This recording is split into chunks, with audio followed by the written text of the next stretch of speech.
Bismillahirrahmanirrahim. Assalamualaikum warahmatullahi wabarakatuh. Salam sejahtera bagi kita semua. Om Swastiastu, Namo Buddhaya, salam kebajikan. Puji syukur kehadirat Allah Subhanahu wa taala yang telah memberikan rahmat dan hidayahnya kepada kita semua sehingga kami dapat menyelesaikan tugas pengantar bisnis ini dengan baik. Di sini kami terdiri dari 6 orang. Yang pertama, Anissa Dwini Rosami, Asri Lala, Aisyah Putri Ainun, Berazir Aslamia Rahma, Dela Ayu Asyari, dan Devi Hijriani. Di sini kami akan menjelaskan tentang konsep dan fungsi pemasaran dalam bisnis. Mari kita mulai. Di sini saya akan menjelaskan tentang konsep dan fungsi pemasaran dalam bisnis. Nah, sebelumnya kalian udah pada tahu belum pemasaran itu apa? Jadi, pemasaran itu adalah suatu kegiatan yang berusaha untuk menciptakan hubungan pertukaran antara produsen dan konsumen melalui pengembangan jenis produk, penetapan harga jual, penentuan saluran distribusi, dan kegiatan promosi secara terpadu yang terkoordinir dengan tujuan memenuhi dan memuaskan kebutuhan serta keinginan konsumen akan produk dan jasa tertentu pada waktu yang tepat, di samping mempertahankan konsumen yang ada dan menarik konsumen potensial. Selanjutnya, fungsi pemasaran dalam bisnis itu adalah fungsinya pemasaran merupakan hal yang penting dalam sebuah bisnis. Semakin baik strategi marketing pada bisnis Anda, semakin cepat bisnis Anda berkembang. Namun, jangan lupakan tentang pembukuan, karena pembukuan adalah salah satu komponen penting dalam berjalannya sebuah bisnis. Fungsi-fungsi pemasaran, yang pertama itu pembelian atau buying. Ialah fungsi yang mengikuti aktivitas-aktivitas mencari dan mengumpulkan barang-barang yang diperlukan sebagai persediaan memenuhi kebutuhan konsumen. Yang kedua, penjualan atau selling, yaitu mencakup aktivitas-aktivitas yang dilakukan untuk mencari calon pembeli produk yang ditawarkan dengan harapan dapat menguntungkan. Kegiatan penjualan merupakan lawan dari pembelian. Buying tidak akan terjadi tanpa selling, demikian pun sebaliknya. Yang ketiga, transportasi ialah proses pendistribusian atau pemindahan barang dari suatu tempat ke tempat yang lainnya.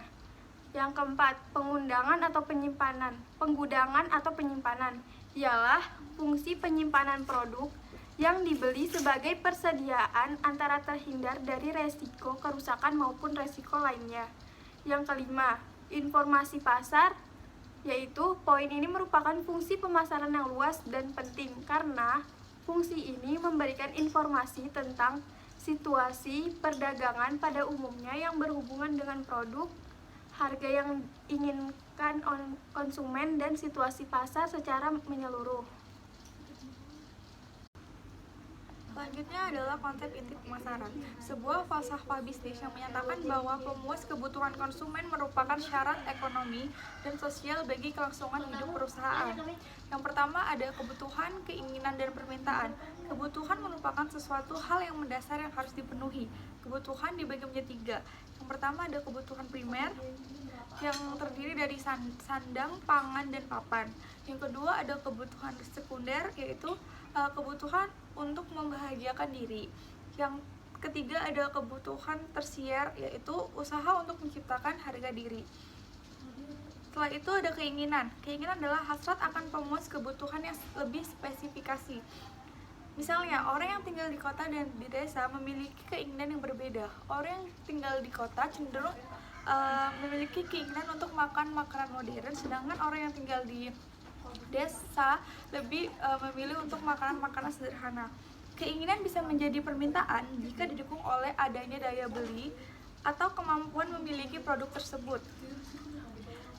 Selanjutnya ada permintaan. Permintaan merupakan keinginan terhadap suatu produk yang spesifikasi, diiringi dengan kesediaan dan kemampuan untuk memiliki produk tersebut. Yang kedua ada produk. Setelah adanya keinginan, permintaan, dan kebutuhan, harus ada produk yang untuk memenuhi kebutuhan itu. Produk sendiri dibagi menjadi 3. Yang pertama ada produk berupa barang nyata, yang kedua ada produk berupa barang jasa, dan yang ketiga adalah produk dalam bentuk ide atau gagasan. Selanjutnya adalah Nilai budaya kepuasan. Nilai budaya kepuasan berhubungan dengan bagaimana seseorang dalam memilih satu atau lebih produk untuk bisa memenuhi dan memuaskan kebutuhannya. Jadi nilai budaya kepuasan adalah cara seseorang untuk memilih alternatif untuk produk itu. Misalnya ketika kita ingin berjalan ke suatu tempat, itu ada beberapa pilihan. Misalnya kita bisa memilih untuk berjalan kaki dengan memerlukan tenaga yang banyak tapi dengan biaya yang murah, atau dengan menggunakan sepeda motor yang menggunakan tenaga yang sedikit tapi menggunakan biaya yang lebih mahal.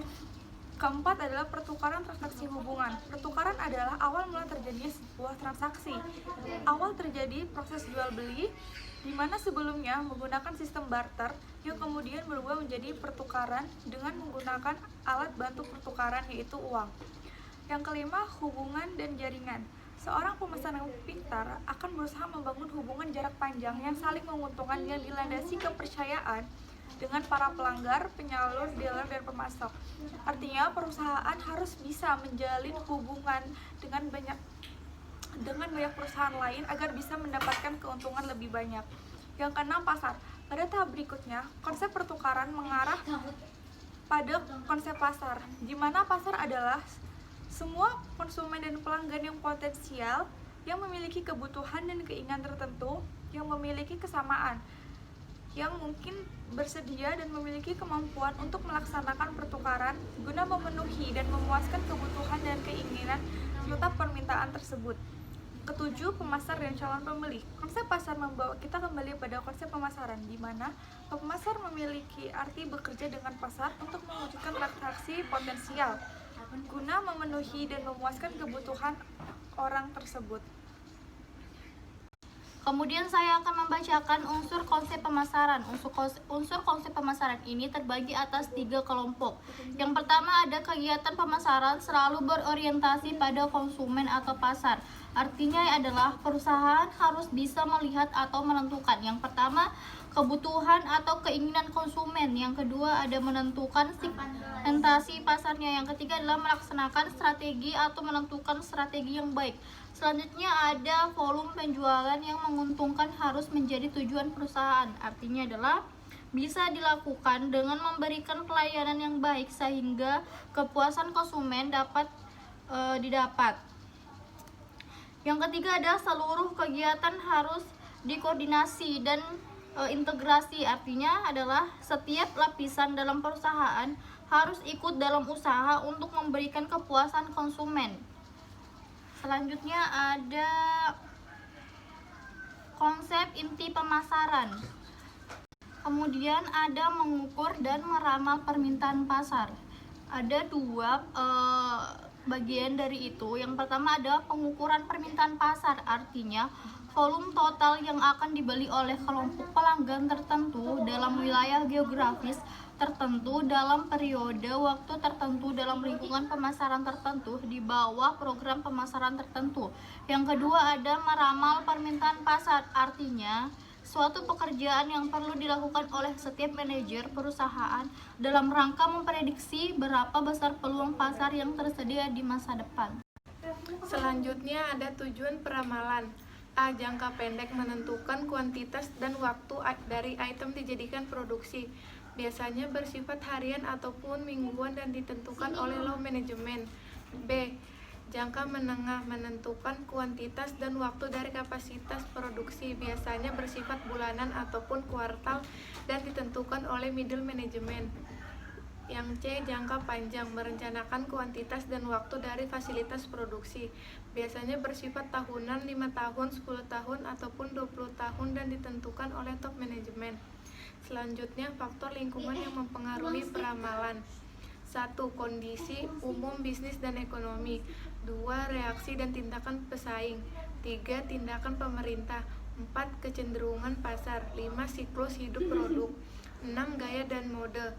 7. Perubahan permintaan. 8. Konsumen. Inovasi teknologi. Selanjutnya karakteristik peramalan. 1. Akurasi atau keakuratan. Akurasi dari suatu hasil peramalan diukur dengan hasil kebiasaan dan konsistensian peramalan tersebut. Hasil peramalan dikatakan bisa bila peramalan tersebut bila terlalu tinggi atau rendah dibandingkan dengan kenyataan yang sebenarnya terjadi. 2. Biaya. Biaya yang diperlukan dalam pembuatan suatu peramalan adalah tergantung dari jumlah item yang diramalkan, lamanya periode peramalan, dan metode peramalan yang dipakai. 3. Kemudahan. Penggunaan metode peramalan yang sederhana, mudah dibuat, dan mudah diaplikasikan akan memberikan keuntungan bagi perusahaan. Selanjutnya dilanjutkan oleh saya, yaitu perilaku konsumen. Definisi perilaku konsumen merupakan suatu proses yang berkaitan erat dengan proses pembelian. Pada saat itu konsumen melakukan aktivitas-aktivitas seperti melakukan pencarian, penelitian, dan pengevaluasian produk. Perilaku konsumen merupakan hal-hal yang mendasari konsumen untuk membuat keputusan pembelian. Jika harga suatu produk tidak terlalu tinggi, maka konsumen tidak akan terlalu lama membutuhkan waktu untuk memikirkan dan melakukan aktivitas perilaku konsumen. Namun, jika harga suatu barang atau jasa tersebut bisa dibilang tinggi atau mahal, maka konsumen semakin lama melakukan perilaku konsumen, seperti melihat, menanyakan, mengevaluasi, dan mempertimbangkan. Ciri-ciri perilaku konsumen. Yang pertama, bersifat rasional. 1. Konsumen memilih barang berdasarkan kebutuhan. Yang kedua, barang yang dipilih konsumen memberikan kegunaan optimal bagi konsumen. Yang ketiga, konsumen memilih barang yang mutunya terjamin. Yang keempat, konsumen memilih barang yang harganya sesuai dengan kemampuan konsumen. Yang kedua, bersifat irasional. Yang pertama, konsumen sangat cepat tertarik dengan iklan dan promosi di media cetak maupun elektronik. Yang kedua, konsumen memilih barang-barang bermerek atau branded yang sudah dikenal luas. Yang ketiga, konsumen memilih barang bukan berdasarkan kebutuhan, melainkan gengsi atau prestis. Segmentasi pasar. Menurut Gary Armstrong, segmentasi pasar adalah kegiatan membagi pasar yang luas menjadi terpetak-petak sesuai kebutuhan dan karakteristik konsumen. Tujuannya ialah supaya perusahaan bisa melahirkan produk yang memang dibutuhkan oleh mereka. Jenis segmentasi pasar yang pertama itu ada segmentasi perilaku. Pengelompokan konsumen dengan tinjau dari perilakunya terhadap produk yang ditawarkan. Contohnya ialah jika menjual perlengkapan bayi, silahkan tawarkan di media sosial daripada di toko online, karena respon konsumen lebih cepat dan ada loyalitas pembeli di sana. Yang kedua, ada segmentasi psikografis. Segmentasi psikografis maksudnya adalah pengelompokan konsumen atas dasar kesukaan dan ketertarikan mereka pada produk tertentu. Bisa juga diarahkan pada konsumen yang menekuni suatu profesi dan hobi yang khusus. Contoh segmentasi ini ialah memasarkan buku pada grup atau kelompok pencinta baca. Yang ketiga, ada segmentasi demografis. Segmentasi demografis adalah pengelompokan konsumen atas dasar keumuman seperti usia, gender, pendidikan, dan pendapatan lainnya. Yang keempat, segmentasi geografis. Segmentasi geografis adalah penentu kelompok pemasaran dengan berdasar pada tempat tinggal konsumen. Ini terkait dengan kedaerahan seperti desa, kota, provinsi, dan kepulauan. Bisnis kecil dan bauran pemasaran. Karena persaingan yang semakin meningkat dan kebutuhan untuk memilih strategi yang tepat terutama dalam bauran pemasaran bagi keberhasilan organisasi untuk tetap beroperasi dan kompetitif di pasar. Bauran pemasaran atau marketing mix adalah variabel-variabel yang dapat dikendalikan oleh perusahaan yang terdiri dari produk, harga, distribusi, dan promosi, serta ditambah dengan pendukung fisik, proses, dan orang. Yang pertama, ada bauran produk. Produk ini memberikan nilai utama untuk pelanggan. Pelanggan tertarik pada perusahaan karena produk atau jasa yang dihasilkannya, produk berkualitas rendah dan usang tidak akan lagi membantu dalam kelangsungan hidup. Yang kedua, ada bauran harga. Keberhasilan dalam pemasaran tergantung pada strategi harga yang diadopsi oleh perusahaan karena pelanggan membangun hubungan yang kuat antara harga dan kualitas. Kebijakan harga bertujuan untuk meningkatkan pangsa pasar. Jika harga produk melebihi di atas harga pasar, maka pembeli akan meninggalkannya. Tetapi jika harga kompetitif, maka akan memiliki kesempatan yang lebih baik di mana akan terjual dengan cepat. Dilanjutkan oleh saya Devi Jriani. Di sini saya akan membacakan tentang bisnis kecil dan bauran pemasaran. Karena persaingan yang semakin meningkat, ada kebutuhan untuk memilih strategi yang tepat, terutama dalam bauran pemasaran, bagi keberhasilan organisasi untuk tetap beroperasi dan kompetitif di pasar. Bauran pemasaran atau marketing mix adalah variabel-variabel yang dapat dikendalikan oleh perusahaan, yang terdiri dari produk, harga, distribusi, dan promosi, serta ditambah dengan pendukung fisik, proses, dan orang.